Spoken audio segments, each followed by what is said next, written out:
Nimemwona kijana hapa, ngoja kwanza niongee naye mara moja. Kaka, habari? Safi vipi kaka? Safi kwema? Fresh. Mimi ni mwandishi wa habari kutoka Kan TV. Ndio. Samahani, naweza nikakuuliza kitu?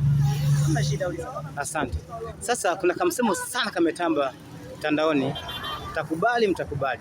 Lakini sijajua mtakubali na maana nini kaka. Unaweza kunisaidia? Hiyo mtakubali nadhani hiyo imetokana na wimbo wa Peace Blood kwa vile umetrend sana mtandaoni. Ndio. Kwa hiyo msemo mtakubali ndio watu wanaongelea sana kulingana na nyimbo inavyotambulika. Kwa hiyo ni nyimbo inaitwa mtakubali. Nyimbo inaitwa mtakubali. Hiyo nyimbo imeandikwa na kina nani na wameimba kaka? Hiyo nyimbo ni vijana fulani watatu wanaitwa Peace Blood. Peace Blood. Inaonekana inafanya vizuri sana. Nyimbo imetrend sana mtandaoni. Ndio maana kila sehemu mtakubali. Alafu samahani, sijajua hapa ni eneo gani, maana naona watu wengi kidogo. Hapa tupo Masaki, Coco Beach. Coco. Coco Beach. Sawa. Sasa hao vijana wajua? Nawajua. Nawajua vizuri. Kwa mtu akitaka kuwapata anawapataje?